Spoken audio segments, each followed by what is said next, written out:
It's Rita. She's escaped and she's attacking the planet. Ay, ay, ay, what do we do? Teleport to us 5 overbearing and over-emotional humans. No, not that, not teenagers. It's morphin' time! Dragon Sword! Mastodon! Pterodactyl! Triceratops! Saber-tooth tiger! Tyrannosaurus! Power Rangers are next.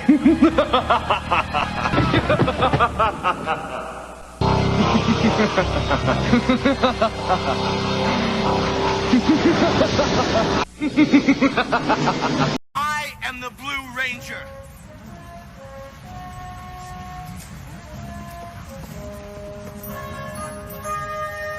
I'm the Black Ranger.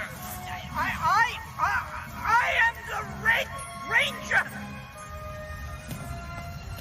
You can call me the Pink Ranger. Incredible. I'm the Silver Ranger. And I'm the Yellow Ranger. I finished off your parents, and I enjoyed every single minute of it. They begged me for mercy, so I gave it to them. I ended their worthless existence quickly. No. How? How could you do something like that? I love that laugh. How's it going, everybody? Welcome back to another Power Ranger live stream number 4, baby. This is the start of the big ones, guys. We had our nice warm-ups with 1, 2, and 3. Now it's time to really start getting into Power Rangers over here. So I got my awesome guest, Angelus Draven. Want to introduce yourself, buddy? Yeah, sure. I'm Angelus Draven. My channel, pretty much, I just go over gaming stuff, mainly just live streaming. But other than that, yeah. Yeah, that's cool. Yeah, you've been a very informative person in my chat with Power Rangers lately. You know, every time I've had one, you're just always commenting on the stuff in there and correcting us on something if we got it wrong or adding something new that we didn't know. So I'm like, you know what?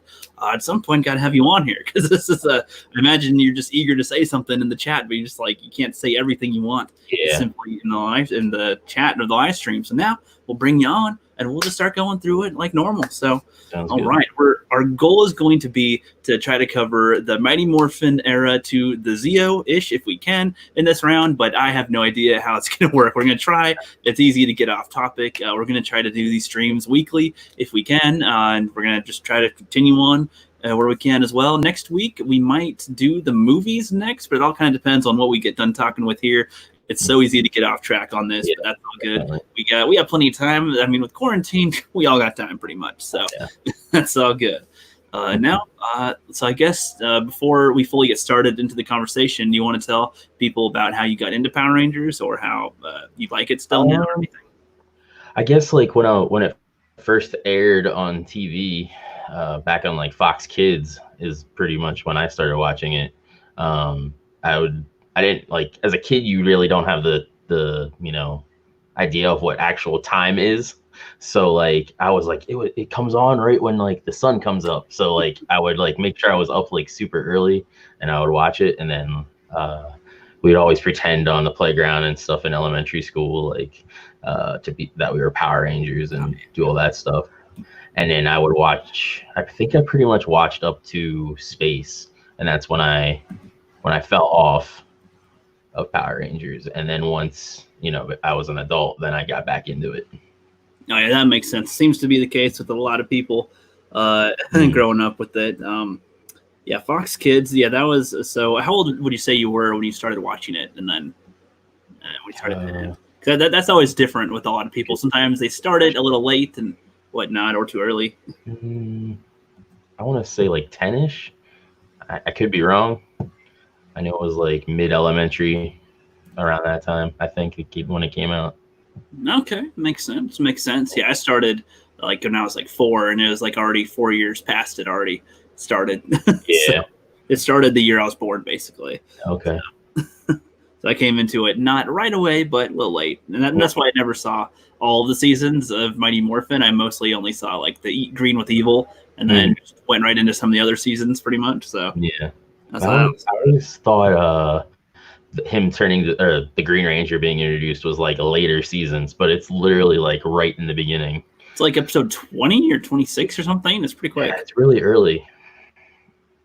Yeah, which I like that addition though, because I feel like that was a good time where like the Rangers get to, be themselves for a little bit, figure out their powers, get their Zords, get their abilities, get all their things, get familiar with the back and forth with the enemies, and they're, it's like I never watched the episodes that lead into it.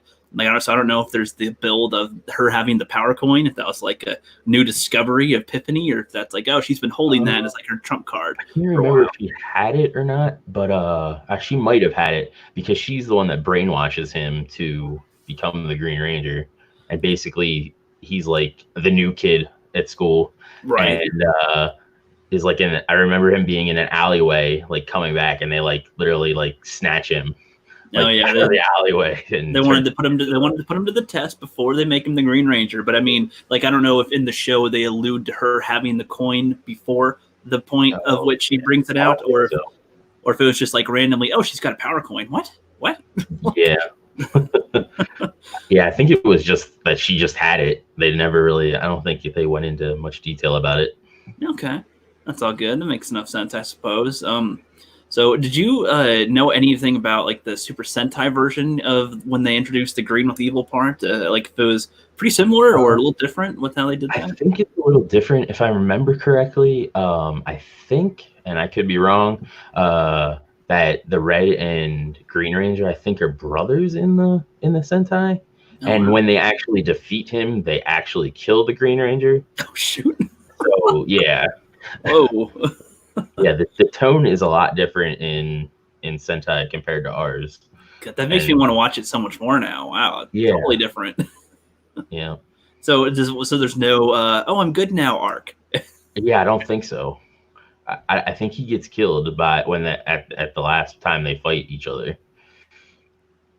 And I know he comes back in the power battle, but I have no idea how that happens. Well, so the footage that they show with Tommy doing his or the Green Ranger doing his stances next to Jason and stuff, or next to the Red Ranger, is that from Sentai footage or is that from a lot of that stuff is from Sentai. I know when he's on top of the building, that's just the same cut like redone. Oh, like, a bunch of times. Yeah, and they had it mirrored too.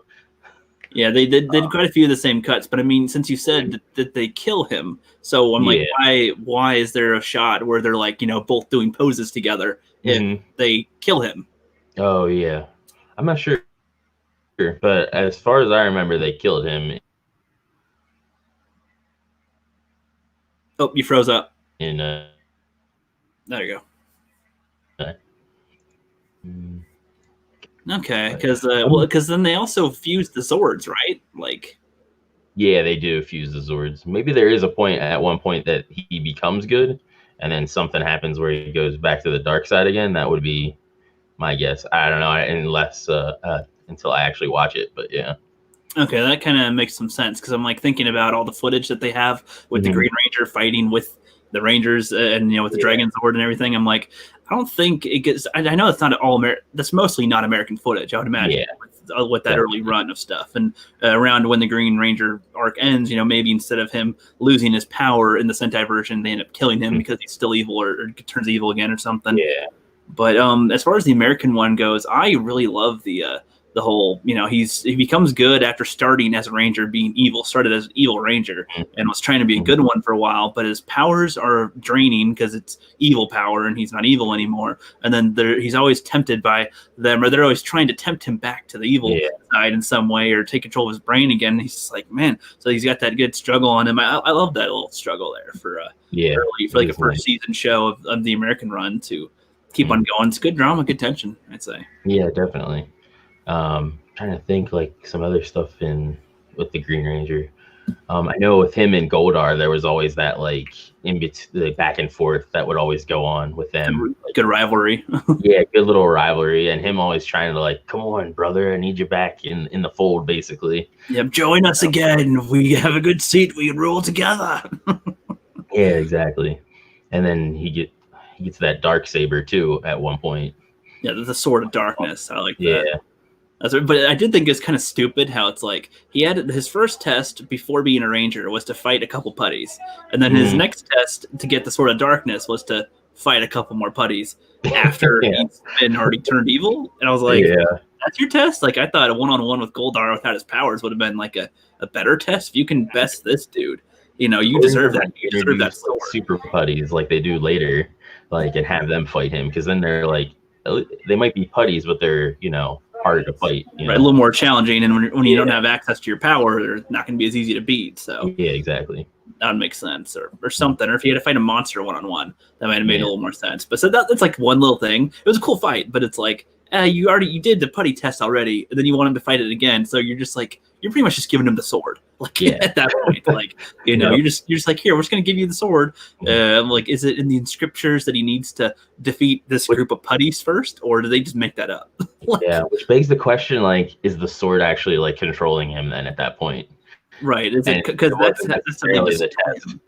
actually a good point, because destroying the Sword of Darkness frees him basically, and it's like, I feel like if that was introduced earlier on, that would have made more sense. Like, or something like maybe that was supposed to be the intention, but they just didn't, you know, combine the two together or something with the American footage, because that makes more sense. And speaking of the Sword of Darkness, do you remember what they said the warrior was that was fighting him with it or something? Because I don't remember. Because like it was such a brief flash. They show a flashback of like two or like random figures. You can't really see them because they're both kind of in black and blurry. And they're like, you know, this one ancient dark warrior was fighting this ancient light warrior, and that dark one won with the Sword of Darkness. And I don't know, something about only those who can be worthy access the kind of a Mjolnir thing. I don't know, with the Sword of Darkness. And I don't know if people were saying that's supposed to be Zordon fighting somebody. I don't know. Yeah, I'm not sure. Do you remember what was that in the Green with the Evil? That's within the Green with the Evil saga, right before he gets the Sword of Darkness. It's in the episode that he gets the Sword of Darkness, I think. That they mention it briefly, because she's like, yes, now I'm going to give him the evil Sword of Darkness or whatever. And then they start talking, and they show a brief, like 5-second flashback. It's all blurry, and you can't really see the figures. I don't remember them saying a specific name, but it was like, you know, they're referencing the ancient warriors, and it's like, what? Like, that was interesting, but they never go back to that. Yeah, that's true. I know a lot of like the Mighty Morphin era, or just like the first 3 seasons, they don't really explain a lot. They just kind of like, it's just a hodgepodge, and they just throw everything at you. But as a first attempt, it wasn't too bad, I guess. Yeah, I agree. And it's like, you know, I'm glad they don't spend so much time explaining everything, because, you know, the fact that I think they explain enough in a lot of scenes, you know, or Zordon's like, you know, he's like, my interdimensional transference to this dimension is being. It's like, okay, whatever. Just you're having trouble phasing to Earth. Okay, we got you. Yeah, especially for a kid show. Like, I understand certain things don't need to be explained, but like on the other hand, like with Megaforce, for instance, like they explain nothing. They're like, here's all this stuff, but let's not explain it. Man, I almost want to jump into that in a way, because I hate that so much. I hate that episode. It's like, I only watched it because it was like specifically separated on Netflix as a special, and I was like, oh, so it's like the huge anniversary where all of them come in. It should be interesting. Let's see how they screw this up. Yeah. It's like, oh my God, there's one. I hated the team that they had as the Rangers that fight the bad guys. The bad guys look kind of cool. Then the cool concept of them being aliens again, it's kind of similar to the Lost Galaxy type of aspect. Yeah. But it's on Earth, I guess. Okay, not too bad. But I kind of hate how the Rangers have access to all the other Power Rangers powers. Like, that's kind of annoying. And then I like that. I just wish they would explain how they got those powers, and not just like, oh, you can just change into this stuff. Like, here you go. Yeah, because it takes the value away of the powers when they were lost. Yeah. And they explain, like, you can't get them back. And that annoys me so much. Like, at the power coins, they even go further after they've been gone for a long time. The coins are gone. They have Adam in the space episode. Adam back in space, like with Carlos. Yeah. And he tries to morph, and he does, but he can't like sustain that power because it's damaged, and he it's just fractured. Alpha said it could kill you. Basically, it's like Basically, yeah. you know, if you don't don't use up all your power with this, because you could die. And just like it'll destroy you or something was what he said. But it was like, yeah, that was pretty good. And he's like, I got to try to help, so I'm gonna try. And he does, showing that that he can morph that one last time briefly, and he's weakened while doing it. It wasn't even at full power or nothing, and it went away. So you can't use that anymore. Again, so then in Operation Overdrive, he's back as Black Ranger. So it's like, what? Well, I didn't know that. I know that there's one season, I guess Overdrive is one of them, where they have a lot of the Rangers kind of return, and it's like, well, okay. Yeah, that's like, Ranger. Even before Megaforce, like Forever Red, like I give that one more credit than I do Megaforce, because as ridiculous as it was, they tried to make a decent story with it, and it tried to make decent reasons as to why all the leaders specifically have to come to this. And I mean, that was an attempt, and that was like the end of the Beetleborgs, so they kind of tried to throw them in there in some way. Oh, King Mondo machines, why not have them come back and bring back the Zord for a second, and have this thing? And I mean, it still made no sense that Jason had access to the regular Mighty Morphin power, but I guess that's the type of episode where you can kind of write off as it didn't even happen, really, because they never reference it ever again. Yeah, that's true. It's like, kind of, but still would criticize it. But it would actually made more sense. Like, I know it's Forever Red, but it would have made more sense him being Gold Ranger, because they never actually those powers don't ever get destroyed. They have to upgrade because they have a more powerful threat, so they upgrade to the turbo. Well, no, actually, if I remember correctly, Jason had to give his powers back to the Triforians, because the Triforians only gave it to Jason because they couldn't sustain it either on Earth or something with the power. They had to take a break to get their body going again or something, and then because the Triforians are three separate people combined into one person, and or something. So then once, because I remember there was a point where he had to give his power up again or something. So it's like, okay, they want it back, and they're going to go back to their own world or whatever. But I do agree, they could use the Zeo power. That never got destroyed. They just kind of stopped. Turbo power did get destroyed, but I guess it's kind of vague on how that power even works, really. Was it tied to the morphers or what? Overdrive definitely goes into more about the morphing grid, but Overdrive. I tried to watch the first I watched the pilot episode, and I was like, I wanted to be invested, but I'm just kind of like, man. I like the Black Ranger in that. He's pretty cool. He's like a thief and does all that stuff. That was pretty neat, but other than that, it's kind of unforgettable. Or it's just forgettable, pretty much. Yeah, forgettable, yeah. Yeah, it's like I heard the Red Ranger is like a robot. It's like, he okay. is. And the leaders, like Pinocchio, at the end of it, I believe he becomes a real boy. I remember I know that their mentor is Indiana Jones-esque type of guy, which I thought that's kind of interesting concept. But then they awaken the ice monster and the fire monster, so he created this android to be his son, basically. Yeah, I don't know. I thought the villain idea was kind of cheesy too. It's just as cheesy as Power Rangers is. It was okay, he did this, then moved a rock or something, and then this ice dude from across the universe comes in, and then some fire dude comes in. I don't know. It's just basically Cold Miser and the Heat Miser. Pretty much. And it's they could have been fine, but I just feel like it wasn't really. It just wasn't grabbing really for season. There wasn't as much drama to it. There wasn't as much investment to it. The villains were very character cartoony feeling to them. Yeah, the way I've heard, I think the Disney Brain YouTube channel, I think he kind of describes the whole series as there's some goofy seasons, and then there's legacy seasons, basically. Yeah. And legacy, and then maybe a few normal ones, but legacy being ones where they do lots of callbacks for nostalgia, and then goofy ones being Ninja Storm or something, where it's hey, how do you even morph? Or something, and then they go to Dino Thunder, and it gets more legacy or something. The underachievers of the academy. Yeah, they were late. That's why they didn't get captured. Yeah. But even that had some good-ish story with it, a little bit. Okay, God damn it! See, we're getting off track. It's so easy. I know. So easy to go off with this. We'll save Mega Battle or the anniversary one for a different stream, I guess. So back to Mighty Morphin. We're talking about Tommy and all that stuff, of course. And like I hate how they made the whole show about Tommy when he got introduced. So it's like you can't really avoid talking about him except for maybe when he leaves for a bit, but then it's kind of boring for a while too. It's like, okay, well, there's no. I mean, I like the dynamic between him and Jason in a way, and I kind of hate how Jason. He's like when Tommy comes in again as the White Ranger. It's just kind of like, okay, and so you get this new power. You get your own Zord. You get your own helper named Saba. You're now the leader of the team. And it's just like, oh, Jesus Christ, you're just handing him everything right here. Like, that's because he was popular. So, like, here you go. Yeah, but then, like, I don't know. I feel like, he could have left the leader part out because that's kind of, But I think it was smart considering the fact that Jason wanted, the guy who played him, Austin or Scott. Austin St. John. Yeah, Austin St. John wanted to leave, and then so it's like I think that was their way of saying we can't have some new noob be the leader of the Rangers, so let's bring back a fan favorite, make him the leader, and then we'll ease out Austin, and then we'll have the new team come in. And I like the way they transitioned the new team. Yeah, I do too.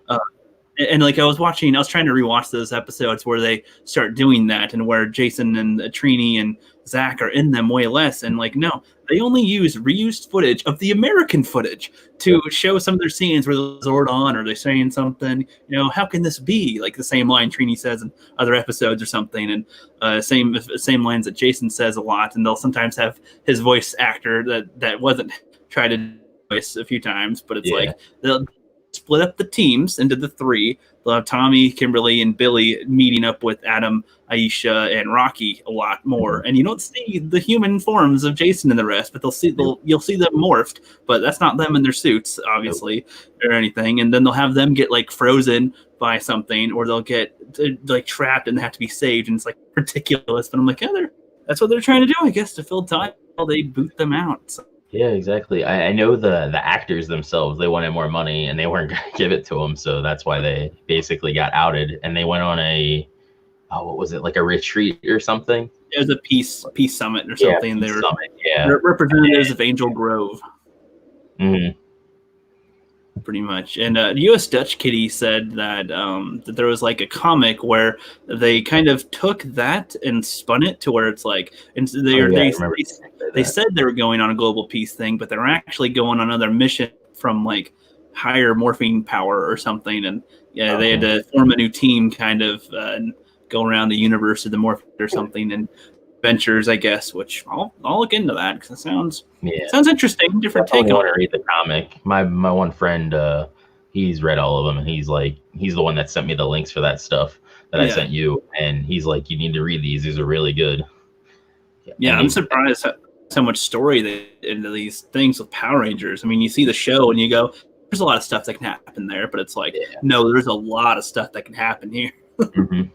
And they make Billy like the tech guy. Like he sort of became that like towards the end of Mighty Morphin. Yeah. Like he was basically the tech dude, but they like went all in with it in this. And like I think he even works on the morphers and all that stuff too. Yeah, I've seen early glimpses into the Shattered Grid or in some of the ones where it's like, things that didn't happen in the like or in the TV show they make happen here where it's like, okay, he's got to somehow fix the morphers again or something. They're trapped in a different dimension. They have to try to get out and back and do all these things, figure out the Dragon Zord or something. And it's like, okay, that's some interesting stuff here, playing with the old things and trying to use what they can. So I kind of liked it. Especially with Mighty Morphin to like flesh things out more, which is always good. Yeah, true. And it's like with that whole show anyway, like what's interesting is that so I kind of didn't understand it when they switched to the Thunder Zords. Like I'm sure that this was just because they thought that kids wouldn't understand the differences or something. Like when they were like, Triceratops, unicorn, Thunder Zord power. They would show the Triceratops transform into the unicorn. They'd always show them transforming, and I'm like, could they, if they wanted to, like just make their old Zord Megazord or something, or not? They the Thunder ones, but I assume that's because they don't have any more footage to use with the Megazord. So they had to use the Thunder one and do that. But it's like with the when they do the combining of all their weapons in Mighty Morphin, they ran out of footage basically to do that, so they just phased that entire thing out of the show. Do that anymore. Just don't do that anymore. At one point, they got the Thunder Stingers, which were like slingshots, basically, that they used instead to fight them. And I think they got them from Titanus. when they had to do all that stuff. Yeah, I think so. It's interesting to see the process of because it's not like they're just thinking, here's our story, here's our characters, here's what we could film. It's okay, this is already filmed. How can we make a story out of this? Yeah. And then like Japan only gives them rights for certain stuff that they could use as far as footage. So it's like they use what limited thing they have, and then whatever we don't do, we try to film some of our own stuff, at least more so now. Yeah, well, I noticed in Mighty Morphin even like they, season 2 and 3, they really started to do a lot of American footage. I mean, it's kind of hard to tell really at first. I'm like, did they seriously just film it? Because Zed, especially watching Zed introduce again a couple days.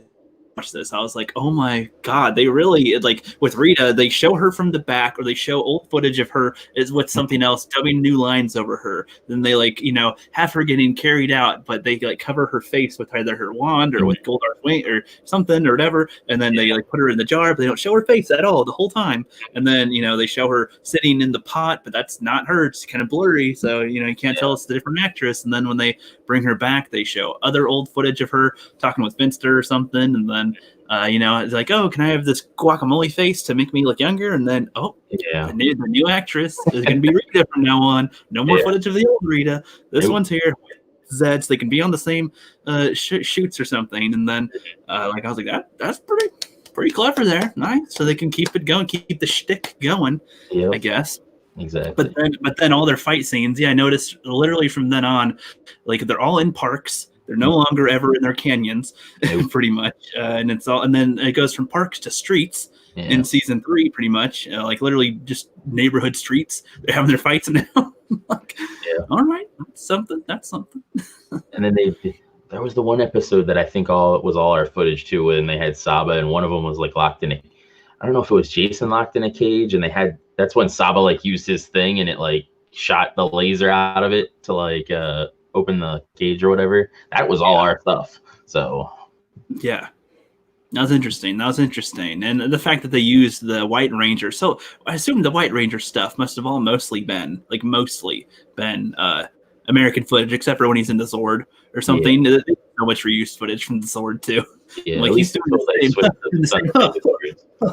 the same movement every episode. Until they switched to the Thunder Megazords, then like all the Zord things was both. But right, dude, I hated how so he started out with the Dragon Zord, and then went to the Tiger Zord, and then to the Falcon Zord. Extreme downgrade slope. Mainly with the Falcon Zord. Like the Falcon Zord wasn't all that great. It's sort of like he sort of became the pterodactyl of the group. He's literally on back. He's literally just on the back and can shoot missiles sometimes. Wow. Yeah. Like he was better off having his own Zord or something. That's the 6th one. Usually the 6th ones get the privilege. Dragon Zord could turn into its own like thing. It just needed the legs and or the fighting form. It could turn into that. The Dragon Megazord, I believe it was what it was called. Yeah, well, and that's the thing too. The Dragon Zord never got destroyed. Do you remember that? Yeah, it didn't. As far as I remember, it didn't. Yeah, it was literally like his last little. They brought Tommy back briefly because that was when all the other Rangers coins were taken by Goldar, and then Tommy came back one more time, and Zordon gave him his own power to fight or something, and then it was pretty much after that he tried to use the Dragon Zord. He had like one or two more battles with or something that he could do, and then he was like, okay, that's it, you're done. And then the Dragon Zord just retreats or something, so that he couldn't be turned evil or something, because whatever, it was Lord Zed's first monster that he brought out. It was like a fish thing, and it like took over the Tyrannosaurus Zord or something, took over some of their Zords, and froze the rest. And they're like, okay, you got to make the Dragon Zord retreat, and you never see him again. It's like, he's still in the fucking water. If they can just somehow get the flute or remake the flute, I mean, you don't have to replicate the full-on green power and all that. That wasn't all. That wasn't specifically tied to the coin. That was tied to the flute and the dragon. Basically, whoever controls that controls the dragon. So it's like, bring that back. You have the freaking Dragon Zord. Exactly. And they used the Dragon Zord and the Tiger Zord all at the same time. Exactly. They could have.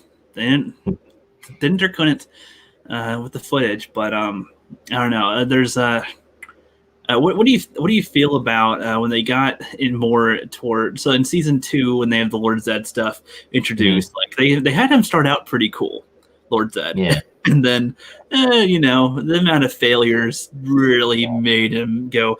Oh yeah, and then him and Rita having like the relationship, like that whole like shtick, it just was like, oh god. Well, I feel like the writers tricked him into like being married to him or something. He was tricked. She made she had Finster make a love potion or something, and then he just wakes up from a sleep and he's like, "Oh, I love you now," and it's like, okay, that was pretty lame. I mean, the writers were just like, we got to get these two into the same scenes together, guys. Yeah, so we got to come up with something to do that. Yeah, but he's the one that banished her, so he wouldn't take her back. So she has to trick him into it. So they can go to sleep and then do that. And it's like, all right, I guess so. I liked how Goldar was like, "Oh, you're my empress. You're my empress." Zed shows up. Fuck you, bitch. I'm gonna go. Pretty much. That's because Goldar is all about that power. Oh yeah. Well, if there's the most powerful in the room, he's gonna follow that one. So yep. That was pretty cool. But and then they have Rita's sister brother show up, Rito Revolto. Yeah, which I always liked. I liked him. I thought he was awesome, like just because it was the skeleton thing, and it reminded me of I think it's House 2 that has a skeleton like dude that gets brought back to life. But yeah, I think so. I didn't like his shtick got old for a while for me, but I did like his. He seems this bumbling buffoon, but he brought these powerful things and pretty much destroyed their swords and stuff. Like, oh shit, okay. He swapped out the putties, so we got the Tangas finally, and then got the different Zords and all that. So I mean, that was a interesting turn of events, I suppose, with that. And somebody for Goldar to bring the Tangu from the movie into the show. Yep, man, I so want to talk about the movie in a way because like talking about season 3 of Mighty Morphin goes almost directly with the movie because of the differences. So I'll ask you about that. So what do you think about the way they did the transferring of the Zord, of like their powers and Zords to season 3 as to how they did it to the movie? The movie was interesting. As I feel like the movie was more in depth, like with all that stuff. And they just kind of rushed it in the show. But my only thing with the show is I really like Ninjor, so I was all right with it. But they definitely went and gave more time for development of them switching and using the Ninjetti and all that stuff in the movie compared to the show. Yeah, I agree. That's the one thing. It's like I love Ninjor too. He's pretty cool, but I feel like they just kind of were given their power as well into season 3, and I was like, oh, man, that's kind of lame. You just literally walk into a cave, you just kind of get the powers now, and then that's it. Do like some test or something, and then just were given it. The test was, he's like, go away, bye guys, and then they start to walk away, and they're like, well, we're still Power Rangers, guys, even though we don't have the power, we're still Power Rangers. And he's like, okay, you guys can have the power. It's all good. It's like, okay, they get themselves. That was the moral. Yeah, pretty much. And I don't know, it's kind of ridiculous. But yeah, I'll agree. Like, I liked how in the movie they had to fight some bone monster thing without their powers, really. They had to fight those 4 statue things that they tried to kick and punch, and they're like, these things aren't getting knocked down. Yeah, the statues are pretty tough for them to beat. So I was like, okay. And then it was like they had to walk a long ass way to get there, for one. They had to do it without any support from Zordon or any help from anyone. They couldn't have any contact, nothing. And they were given their ninja costumes, but they didn't have any of the power.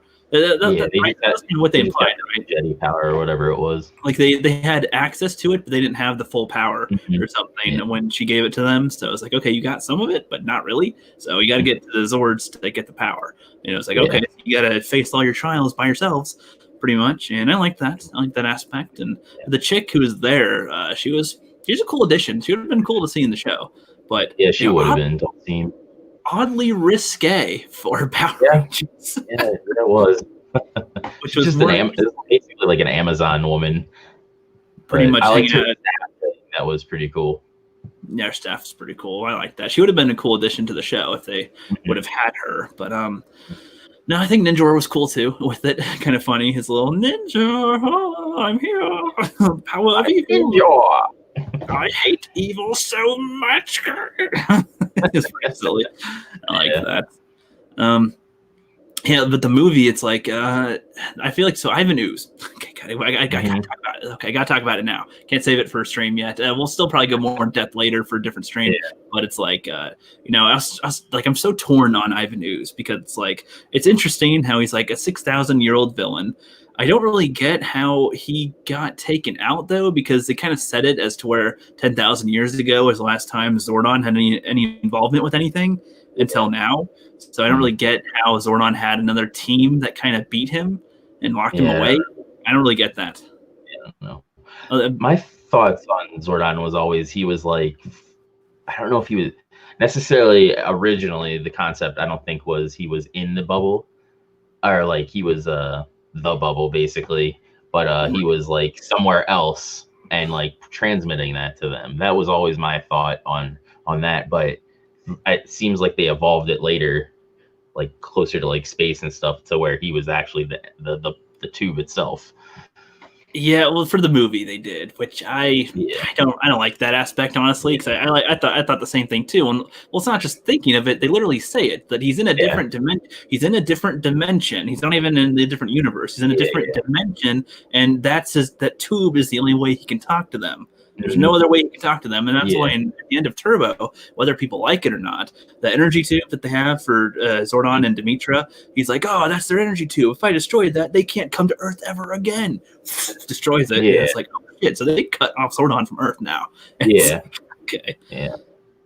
And then all that energy. Though it is weird how Dark Spectre has him trapped in a tube. Because how does that happen if he's from a different?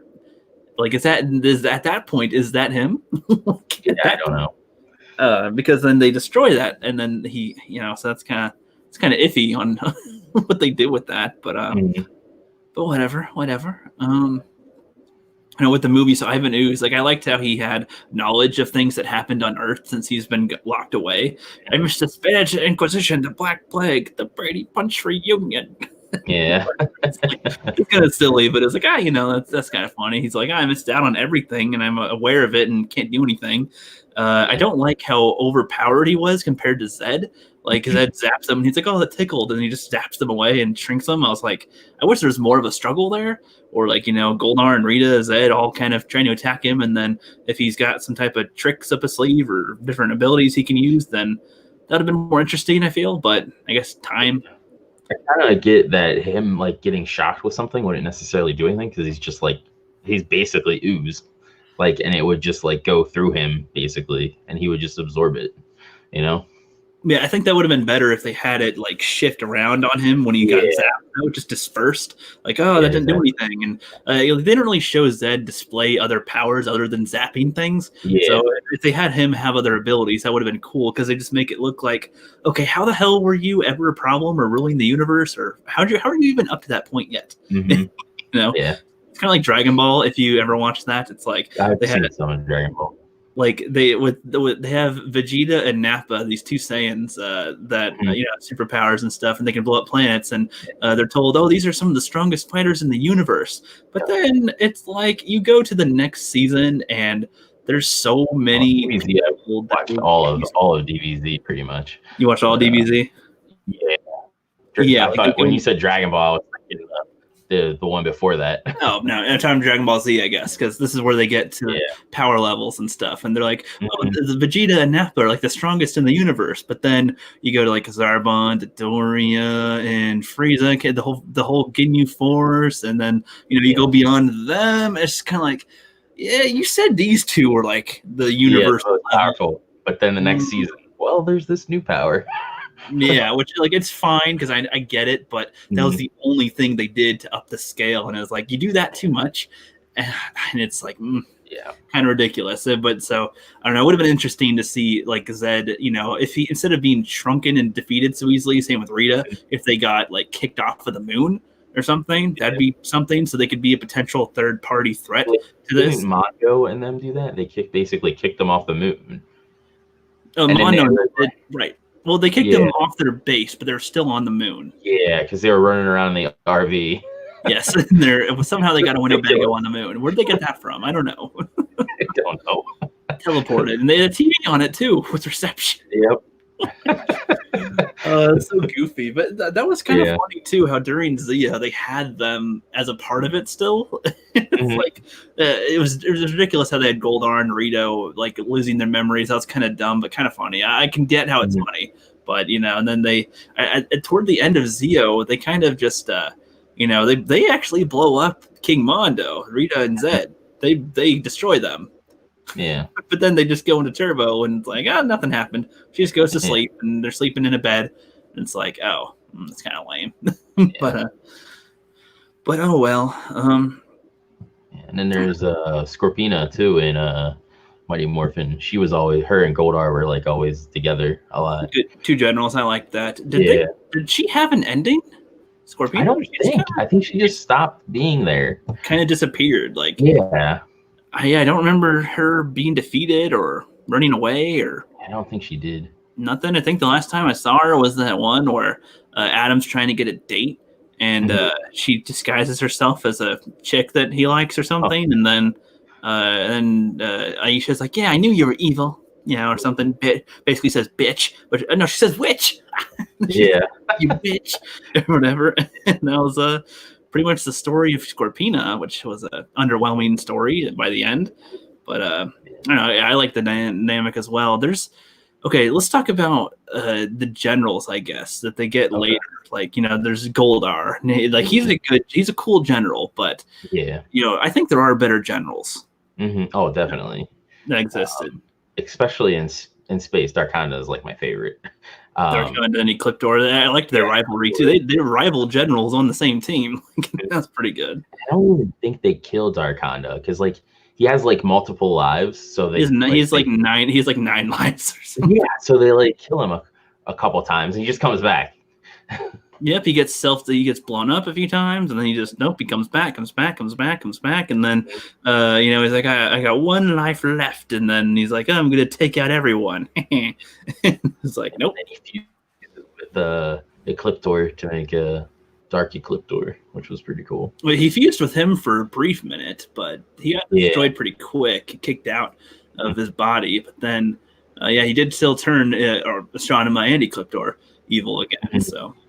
Yeah, that was interesting. Yeah, it's so hard to just talk about one season. It's hard to focus on. It always goes to something else.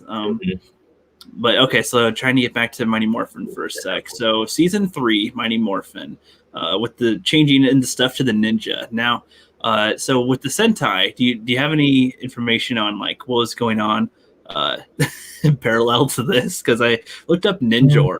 And he's used totally different in the Sentai version. Yeah, I think he's used different in that. I don't really know much of what they did in Sentai as far as that, but I know there's like a scene of Putty storming into this house, and like the Rangers are like in there in the Sentai version, and they're like fighting Rangers like in somebody's home. It's ridiculous.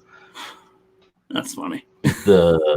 There's the rad bug that we have, which is the beetle, and they use that to travel in Sentai. Oh, really? Yeah. Yeah, I didn't understand why they had the rad bug. I don't know. I guess probably. I guess it's handy for when they can't teleport and they can't just walk to the command center. It's like, oh, you can fly over there. Okay, I guess that makes sense. They can just make a Volkswagen fly. Would have made more sense if they did Billy make it? I assume Billy made it. He always makes everything they have, I guess. I do like how Billy, as a character, okay, that'll be a good transition to keep us kind of in Mighty Morphin area. Let's talk about the characters of Mighty Morphin. And, so I feel like starting with Billy is a good one. He's the kind of one that you don't see as the best fighter ever, but he, in his brains, he always comes with his little ideas. He's the Velma of the group in a way with it. But I do also like how he evolves throughout the show. Like he doesn't just stay as that. I mean, he is that for a long time, but then toward the end of season 3, he's like more often, just even before they're trying to change the powers or have the Alien Rangers come in, he was just kind of ending up having to always work on devices and stuff. Like even toward the beginning of season 3, Like it's like, oh, the Rangers are frozen. You need to get this other anti-device to to reverse the things. Okay, you need to also make this also anti-converter array to do this or something. And it's like, okay, well, this thing's broken, so you got to fix this now. It's like, Jesus Christ, they're just having to fix everything. Billy, how's that coming? Guys, I'm working all the time on this shit. Fuck, like, give me a minute. Give me a break. And you guys do this? Y'all went to school? What the hell? Well, like they I think I'm not sure if it was like the beginning of 3 or what, but that's when they turned them all into kids, and then he had to come up with whatever he came up with to get them out of that, and he was the only one that was able to use it on himself. And then I guess that was toward the end of season. Or broken. Yeah, it gets broken or destroyed, whichever way, and then they have to have the Alien Rangers come in for a while they're all kids. But that was toward the end of season 3, because then it basically goes to Alien for like 10 episodes. Alien 3.5, basically. Yeah, and then they have brief Mighty Morphin stuff for a bit, and then they have to switch their powers again to Zeo, pretty much. Which I liked that too, because they were like knowing that they needed to change it into the Zeo stuff so that they can have different toy sets, different costumes, or everything, swapping to the power. And instead of it being something instant or brand new team, they make it like, okay, so the Rangers are kids now, so they can't fight back. How do we have them fight bad guys? Let's bring in different footage and let's make them aliens. I aspect, because looking it up, the Alien Rangers are not Alien Rangers in Sentai. They're just another team, another random team, and they're human, right? Zeo is in the ninja. It's Ninja Sentai Kaku Ranger. Right, and that's where Ninja is supposed to be. That's where Ninja is supposed to be from. Is that alien team, pretty much. Yeah. Yeah, so like I liked how the American one. Was he an actual Ranger in that? No, he played as like their 6th or a mentor. He was like a mentor. He's not like how he is in the American one, but he is similar. Like he doesn't give them any powers, and I guess he's like the Phantom one, and like he's a 6th one, but he's not an official team member. I think. Okay. Like he's a straggler Ranger that comes in here and there and does stuff. I guess. But I would go ahead. Always like the Phantom Ranger because he could go invisible and like do recon and stuff, and he was pretty neat. It's a good concept. He kind of did like I guess he kind of was in the inner workings like towards the end, like trying to get inside information to bring back to the Rangers so they knew what the bad guys were doing. Pretty much, I kind of like got captured. Yeah, it was like he was a good recon guy, a good extra Ranger that doesn't have to do anything, but can still be in the plot when he needs to. So I kind of like that.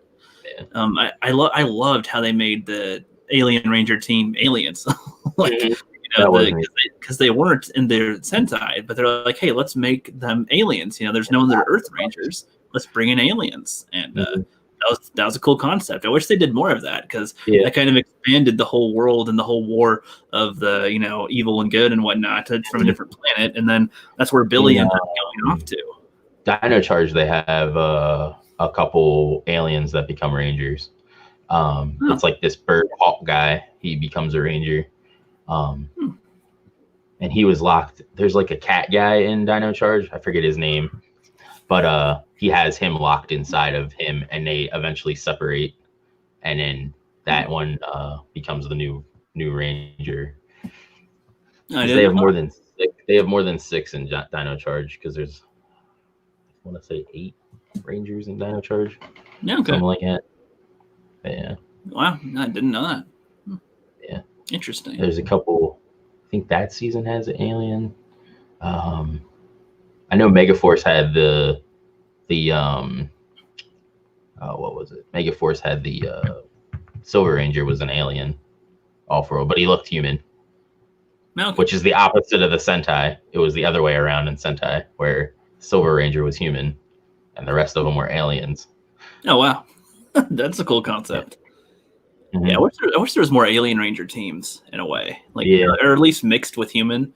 That would have been better concepts. Like SPD, SPD should have had that, especially. Definitely. Well, and especially since they had other. Cat was a Ranger in that.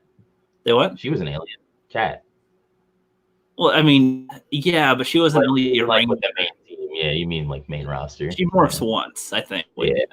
That was something. But I mean, yeah, because they had their generals, the other SPD like general members, the Falcon guy, the Ape guy, a couple of other guys. Like they were, they never morphed, but they had they were powerful, I guess. But and they had other Ranger teams. So I would have thought, you have aliens, could have easily integrated some aliens there, which would have been pretty cool.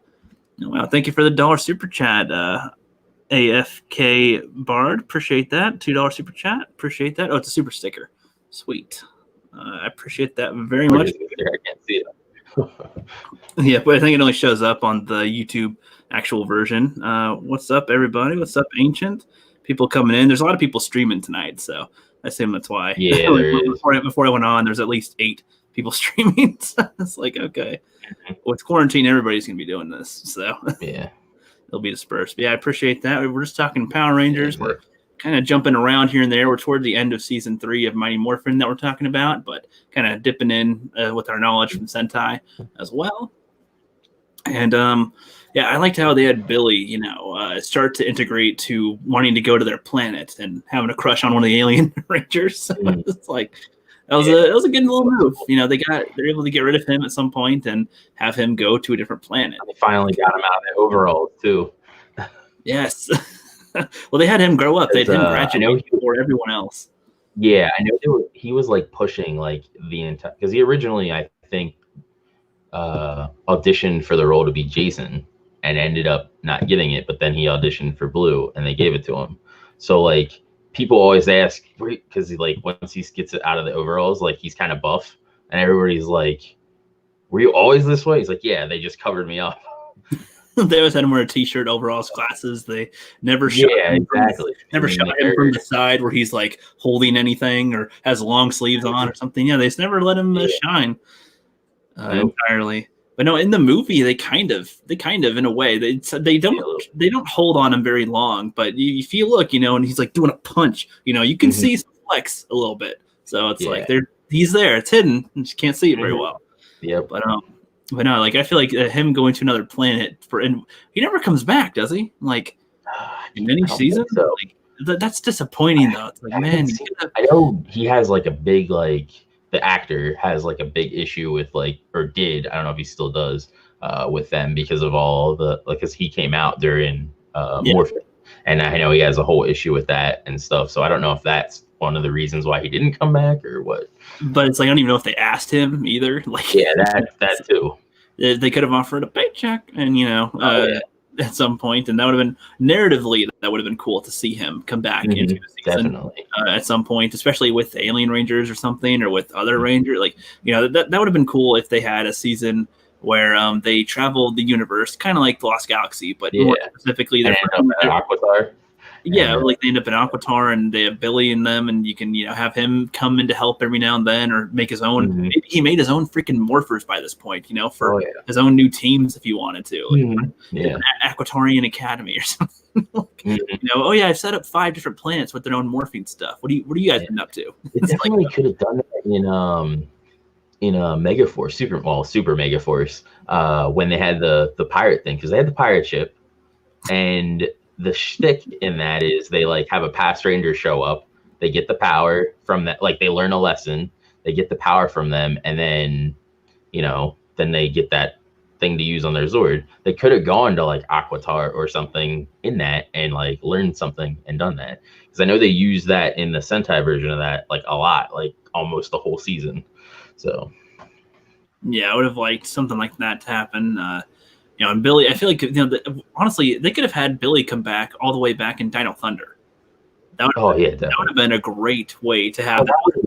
Because he's the tech guy, and then the Blue Ranger in that was the tech. Well, he was a video game nerd, so that would have been they could have played off of each other easily.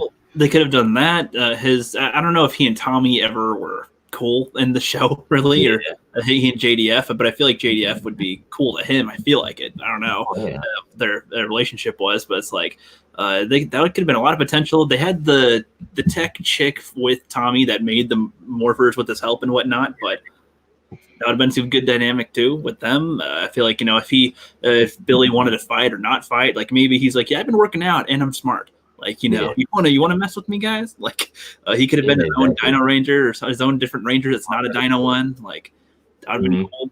But you know, I don't know if they think about all of that when they're making the shows, or if they're just trying to use footage more specifically from a specific show, and that's it. Like, I don't know.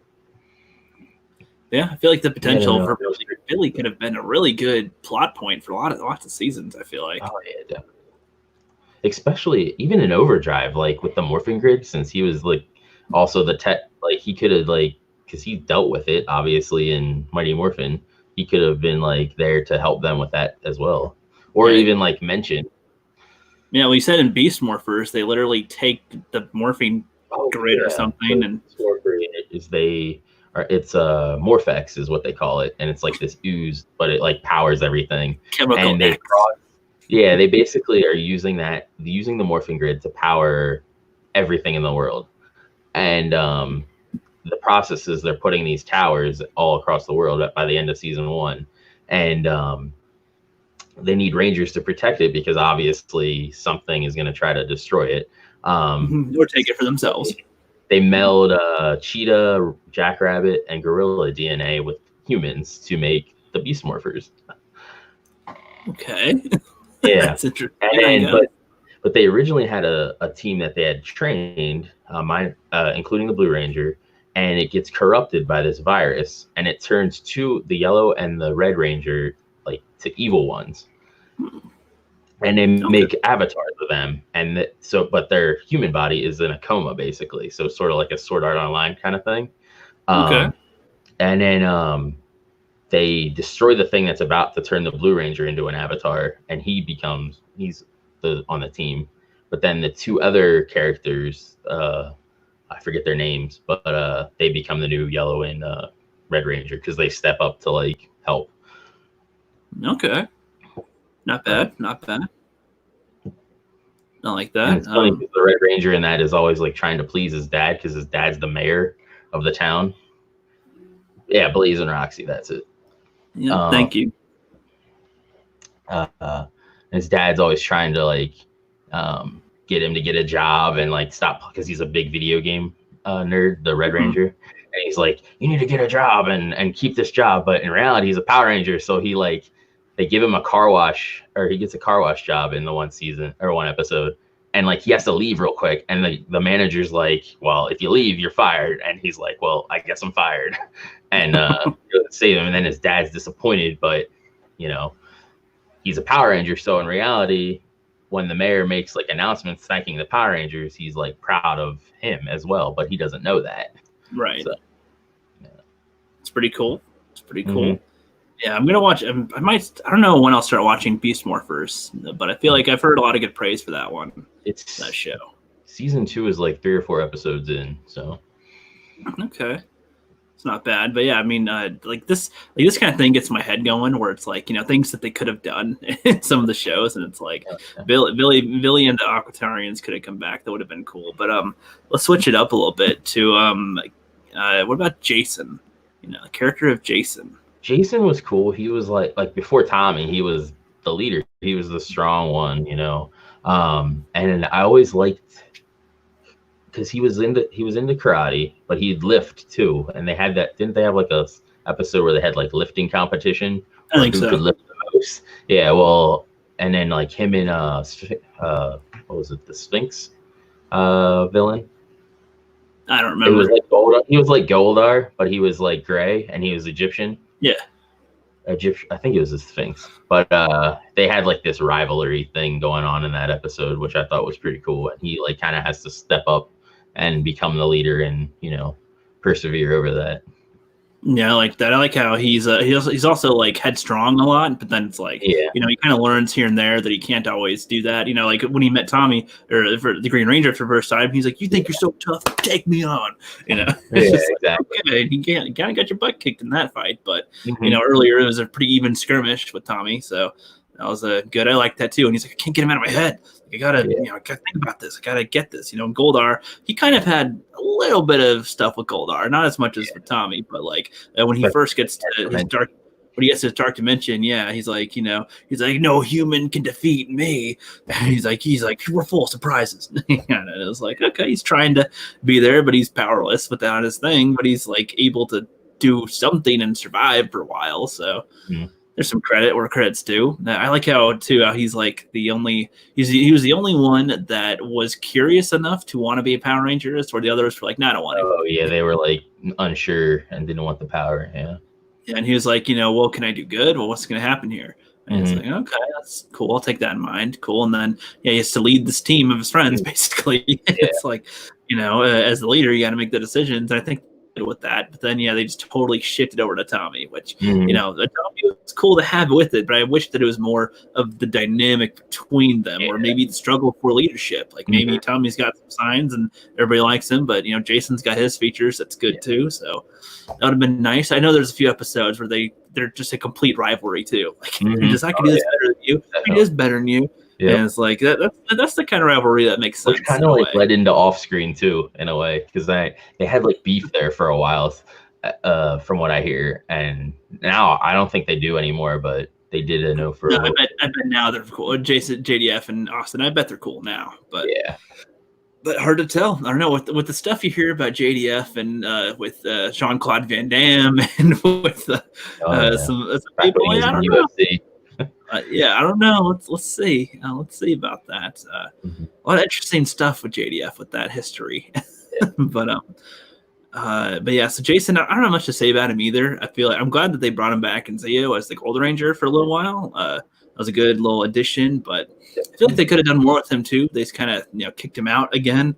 And it's like, I feel like if there was a Ranger that, lost his power or got it taken away, that they'd still, like, while there's a fight going on, they'd still want to be around to give an assist, like fight the putties while they go do the real thing or something. Like, maybe he doesn't have the access to the power, the full power, but maybe they can start making, like, this is where they can start using their own ingenuity of the grid and start making weapons that they can use. Like in Time Force, they have their laser weapons that they keep on making and whatnot that they can fight little cannons and their own little Zord thing that the humans tried to make to fight, which didn't do much, but they were trying.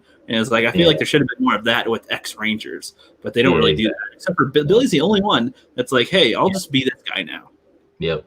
It's like, and he pretty much built one of the Zeo Zords, I think, and tried to, I know didn't he help with the White Tiger Zord too? Or was that just Alpha? That was Alpha and Zordon that built it. But he, using what he learned from the Alien Rangers, he was able to build the Red Zeo one where Tommy had to use his part of his head with the Zord or something to control it, and that was pretty cool little addition. And he built like some tire Zord or something. Oh yeah, I forget what he was called. I forget what it was called too, but he built that. Like a Steelers football player, basically.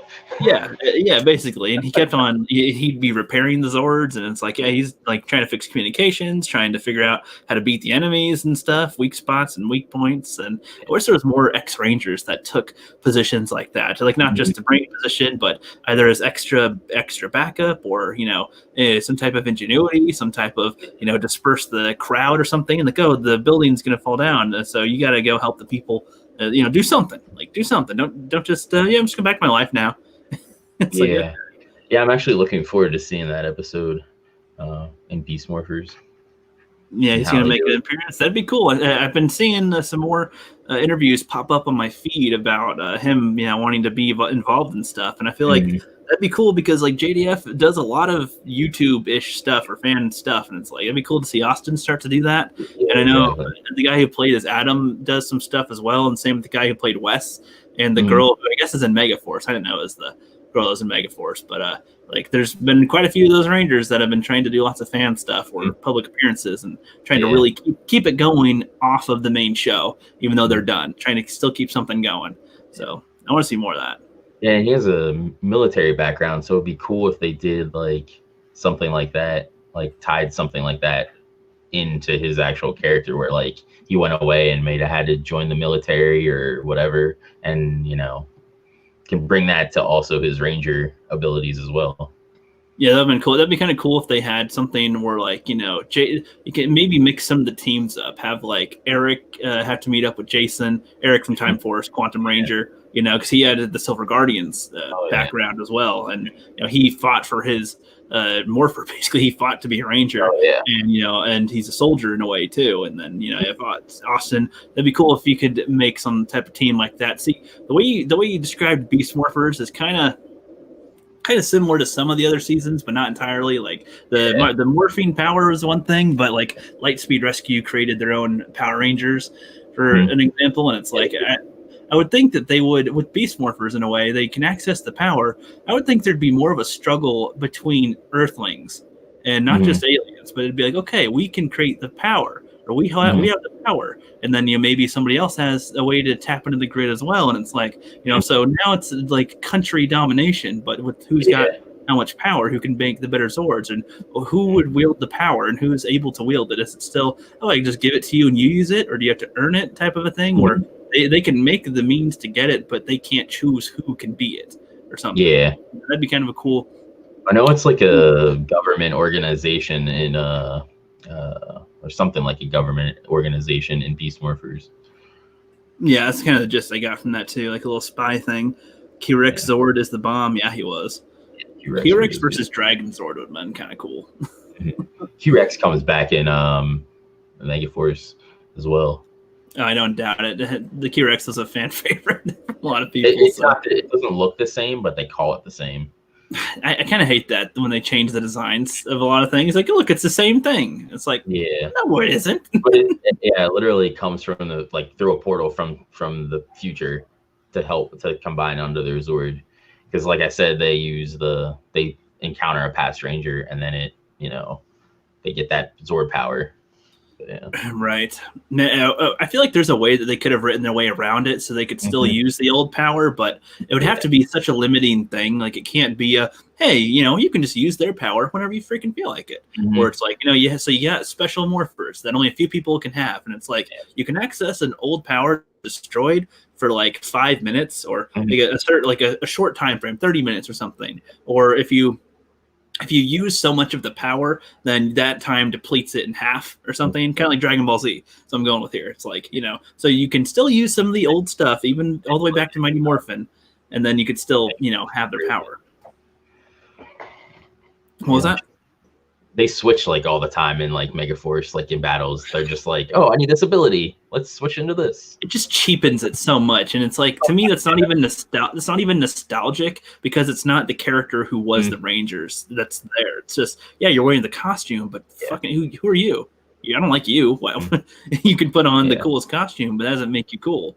Like, I don't know. Again, US Dutch Kitty was explaining to me how they try to do it, and they explain all these things, and it's like, yeah, but that just narratively sounds stupid to me. Like, even if they're doing what they can with what they have to make sense of what they got, it's still. And like they even I feel like in Megaforce they miscast, because Blue Ranger in the Sentai version is like really strong, and he's kind of like a samurai. Yeah. In a way, but they gave it to the nerd in our version, so it's like, when they turn into Super, he's the guy that should be the strong one, but Black is the Green Ranger, which is what is the nerd in the Sentai version. So you'll see the guy that's the Black Ranger fumbling around all the time, but he's not that type of person, because in the Sentai version, that Green Ranger, he's the nerd basically, and he always fumbles around when he's fighting and stuff. So it's like, why would you have, you know what I mean? Yeah. Make it make sense to the character. Yeah, exactly. Because there's even an episode where he has to learn to use because they always alternate weapons in the Sentai Gokaiger, where like they have 2 pirate pistols, and they'll give like a ranger like both of them, and they'll just like rapid fire a bunch of dudes, or they'll give them 2 swords. And there's a villain that's really good at sword work, so he like has to learn this new technique with swords. So he combines the 2 swords into one sword, and then uses a third, and uses them to fight this guy. But he has to learn this trial. But it's like, this dude's a nerd. Like, not that nerds can't do things, but like it just doesn't fit the character premise of the original. Right, makes sense. You think the one who's like, an actual swordsman is going to be trying to learn that or Yeah. something. I gotcha. I gotcha. Well, I think, if there's anything else you want to touch on Mighty Morphin, I feel like we've mostly run dry on it. I mean, I don't know. Maybe I have a few things I could say, but it's not much substance to it. And nothing that I can think of. I definitely want to, like we had mentioned before, at some point go over the Sentai of everything as well. But other than Mighty Morphin itself, going back and watching it, it was hard to get through. Yeah. But the nostalgia there is definitely, what a lot of people grab onto. So pretty deep. Well, what do you think of Bulk and Skull? Bulk and Skull are great, and I feel like they're going back to like having characters that are sort of like Bulk and Skull again, and they come back in Samurai, or at least Bulk does, and his nephew Skull's son is in it as well. So it's Bulk and Skull's son. Okay. And Skull actually makes an appearance towards the end of the season as well. So they bring them back for a little bit. I feel like that would have been kind of cool if they would have given them like the chance to be a ranger, or at least a temporary one or something. I mean, I feel like their arc at the end of In Space was like really good. There are these bumbling buffoons that were always trying to find out who the Rangers were, never could. Would always have comeuppance come of them. They're always kind of douchebags, but then they're kind of good at heart. They try to do good things a lot in the show, and then just kind of get forgotten about pretty much. But it'd be kind of cool if it's like, oh yeah, they come back and they have a chance to be a Ranger too. These things that took their whole time up as kids, or teenagers growing up, like they can have a chance to be it themselves. That'd be pretty cool. Like be a mentor or something would be cool, because with that clip that you showed in the beginning where they like step up and try to help the Rangers out, they could use a lot of the information that they have to help future Rangers or something. Yeah, I agree. Like if they be some type of a helpful friend of some kind that's like, hey, you don't have to be a Ranger to help a Ranger. Yeah, exactly. I like that too. That was a good moment for those characters. The cowards, people would call them, the buffoons, the stooges. Were like, everyone's all just kind of freaked out, and they're like, I'm a Ranger. I think everybody was like, well, you're obviously not a Ranger, bro. You're too fat. But they're like, oh, it's cute. You're trying. We appreciate that. You two numbskulls are trying. And I liked how they're surrounded by adults and everybody's dirty. It wasn't just, they're out of the teenager atmosphere. So it's like exactly. Adults, they're in the city. That's a big difference between the Mega Force battle too. It's like the Mega Force 1 was in the classic canyon, which is fine, and I get it for the scale and all that, but it's like there's no impact to me there as to where it is in the city, where you see destruction of the buildings, you see citizens like covered in dirt and rounded up into groups, and they're all like, what are they going to do? As to where they're just over here, and there's no other reactions. Just there they are. There's no danger or threat here. Just that's where the battle is. I hated that. Mega Force, they tried to lead them to the canyon, away from everything. Yeah, I get it, but it's like still not as impactful. Like they shouldn't be able to have a chance to do that. Like, oh, your Rangers are going over there. Cute. We're just gonna destroy your city. Like, that's true. I know in the Sentai, like that happens at the beginning of that season, and they basically combine all their powers to destroy the first wave of an armada coming in to destroy Earth.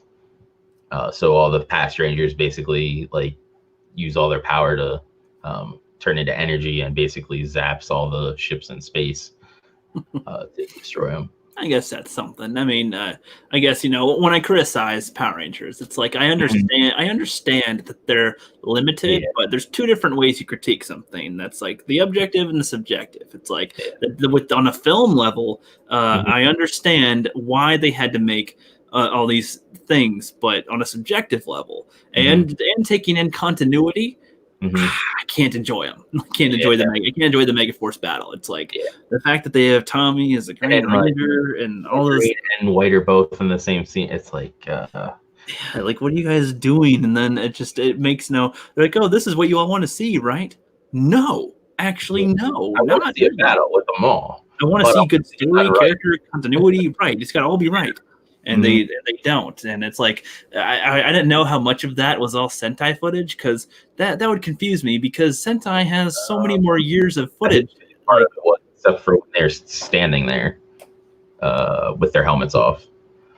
Yeah, the only time that it was ours was with the helmets off, and then after that, I think is all Sentai footage. I mean, what I mean is like Sentai has way more teams, so how would they have hidden all of their other teams that we never saw before?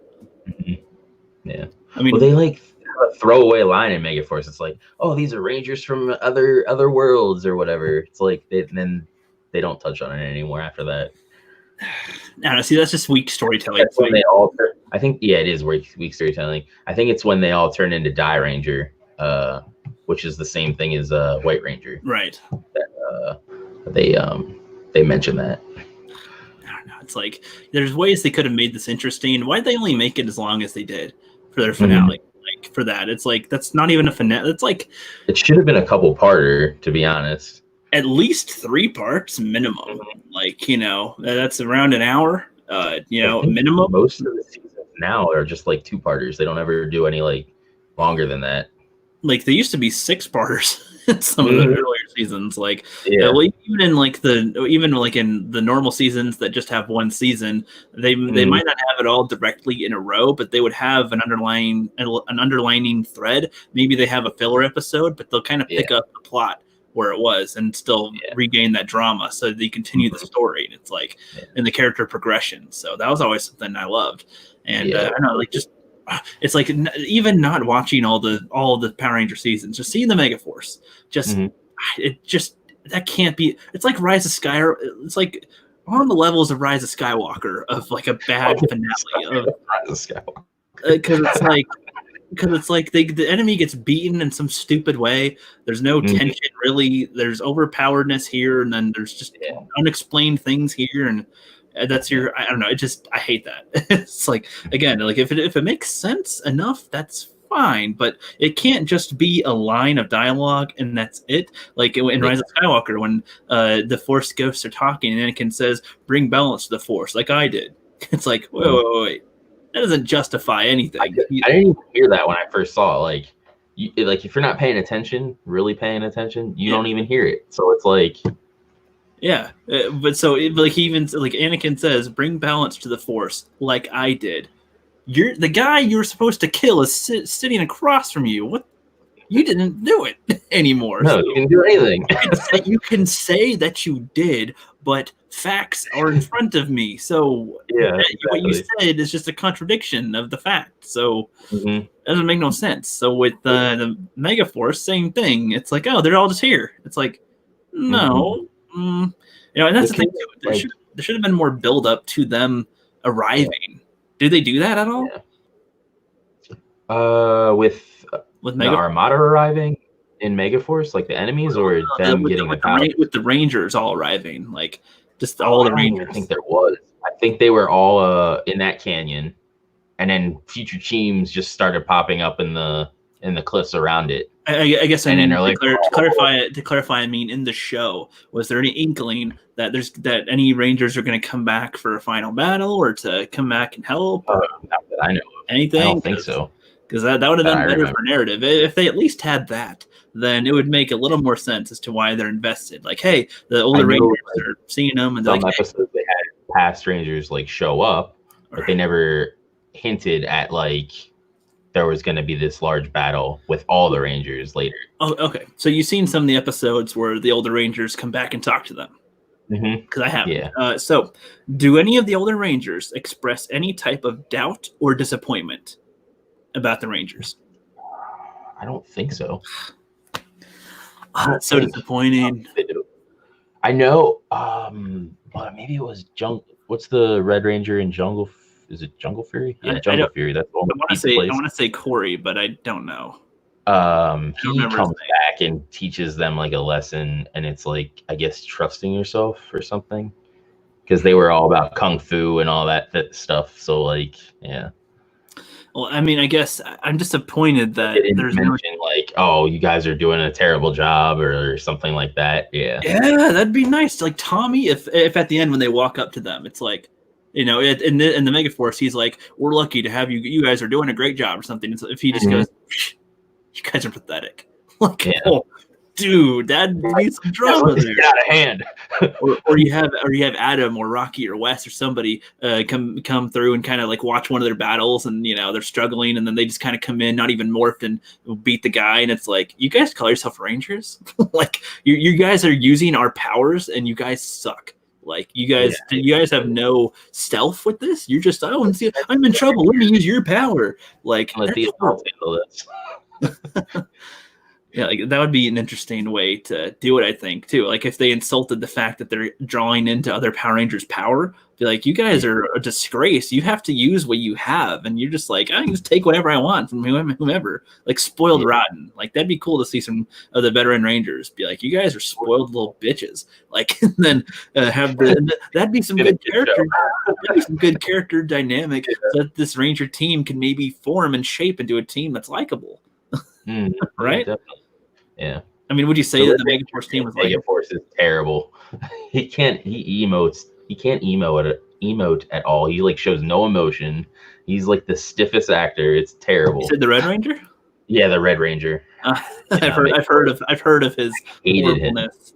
I've heard of his horribleness. I've heard Yellow and Black are the only really good things about Megaforce, and that's it. The Yellow Ranger, I only assume that she's good because I've just seen her in other things that aren't Megaforce, as far as other Power Ranger things, and she's acting great and looks great, and it's like, wow, that's cool. I like her. Cool, seems cool. And if she's like that in the show, that's cool. But if she's not, I don't know. Exactly. But would you think it'd be funny if they made like a Power Ranger movie with like star actors like The Rock and like Chris Rock or something? Like, that would be interesting. Yes, Kevin Hart, The Rock. Oh my God, this would be so stupid, but it'd be funny. See them, it's morphin' time, and they do their things, and they have their costumes, and now they're skinnier, and Kevin Hart's taller. Rock would make a better mentor than he would an actual Ranger.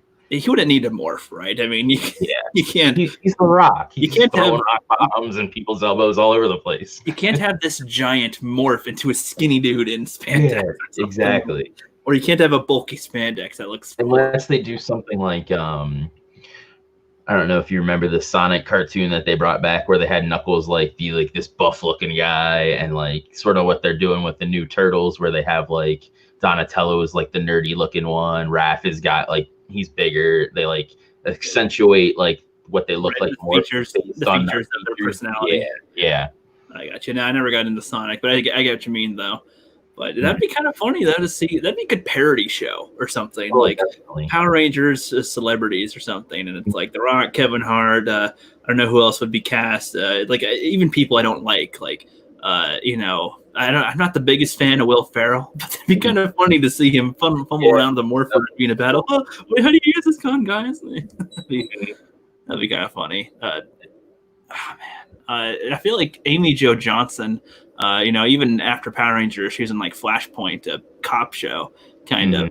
She'd be a good She'd be a good actress to be in like a Power Ranger movie, which is really disappointing. Why JDF and Amy Jo Johnson were relegated to just snapping a picture with their phone. At the end of they kept the other deleted scene or the deleted cameo. It was so much better.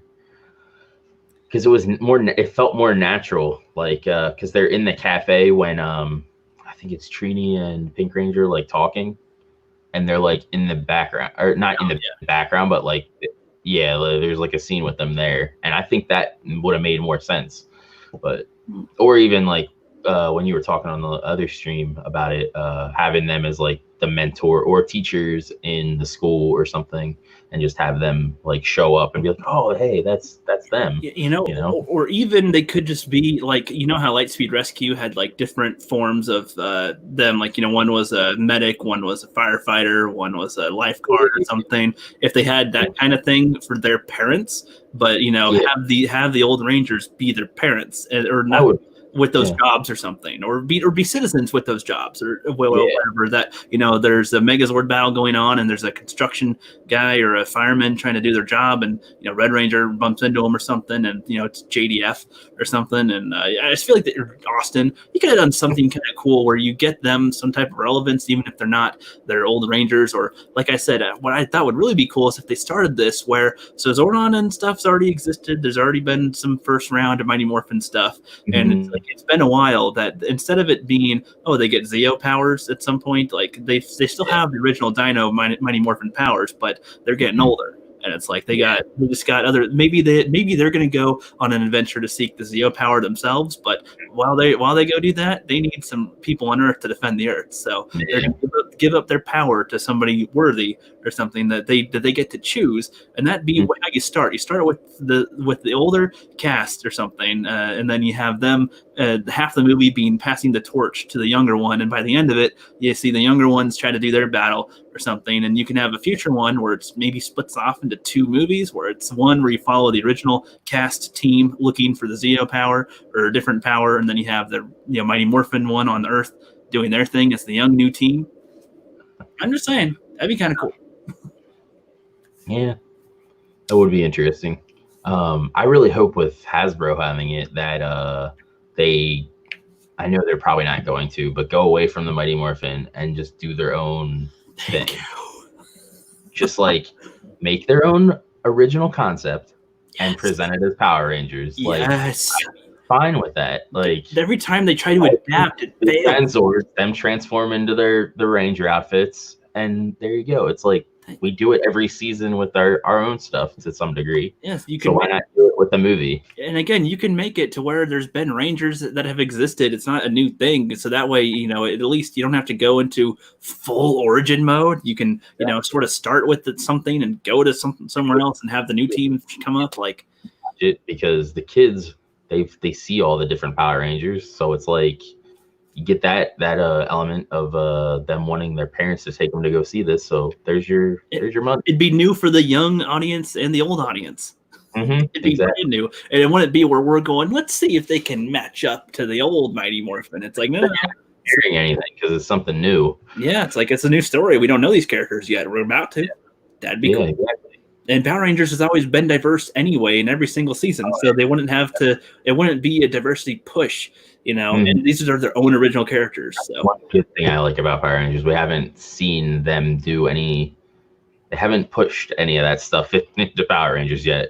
They did a little bit with the new movie with Trini, like alluding to her. Yeah, I think that was subtle enough, though. Yeah, exactly. It was subtle enough that I was just like, I don't care. It's fine. Like if Cass didn't mention it, I might not have even noticed, except for when he's like boyfriend, girlfriend.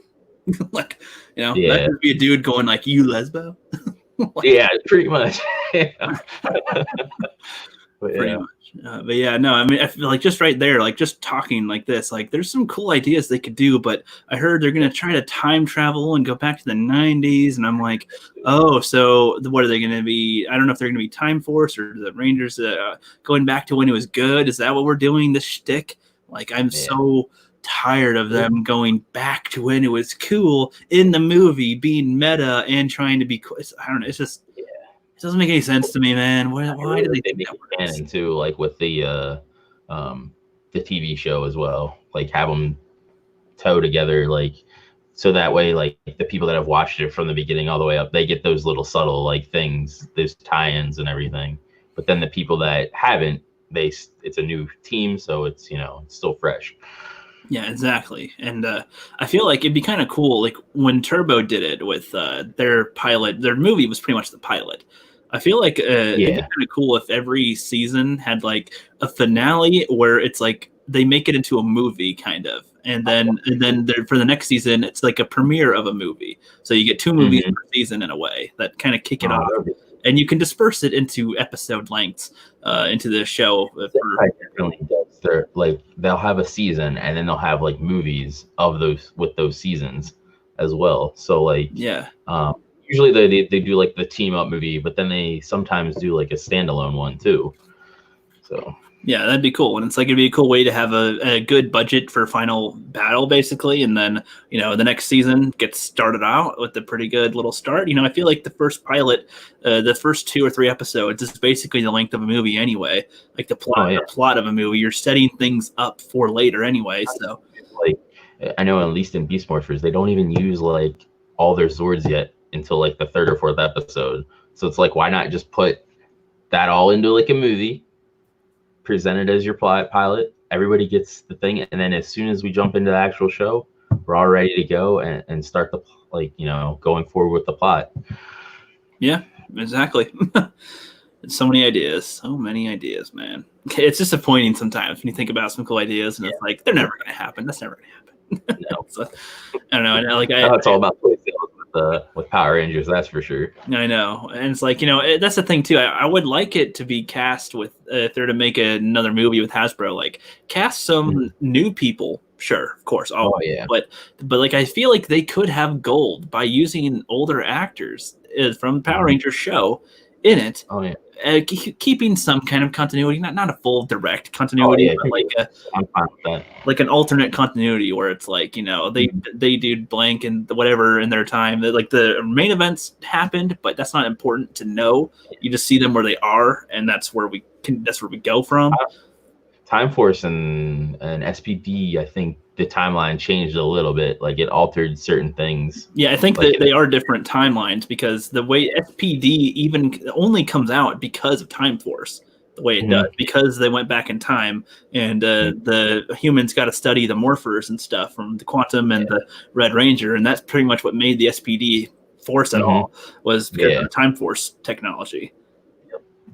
Or at least I don't know if that's a canon fact, but that seems to be likely what that is because they're doing that in Time Force, trying to learn the powers. And he's like quantum power and like measuring the waves of power that comes out of it or something and all that, and making their own weapons. So yeah, but you see, that'd be a cool type of show too, where it's like you have an enemy threat and then humans are trying to figure out a way to combat it, and they don't know. They throw their guns out first, and those don't work, and they try their next thing, that doesn't work. Okay, what can we do to face these guys? And it's like, well, there's this morphing grid. That's been used in our past before. Not even too long ago. But well, let's get those Rangers. We don't know where the hell they are. Maybe they got destroyed, lost their powers. Maybe they're off on a new planet, new dimension, whatever. We don't know where they are. We got to find a way to access it and, make it some type of an adventure where they, learn how to access the morphine grid themselves and learn how to apply it. Maybe people that went on this adventure didn't want to be the Rangers. They just wanted to help them along with it. And they end up being a Ranger, and you can have maybe people they meet along the way becomes it or something. And it's like, you can have some cool dynamic where it being humans, it's humans versus this alien threat or something. Like that's what I kind of want, where there's no the Zordon to come in and help them, no previous Ranger that knows anything to help them yet.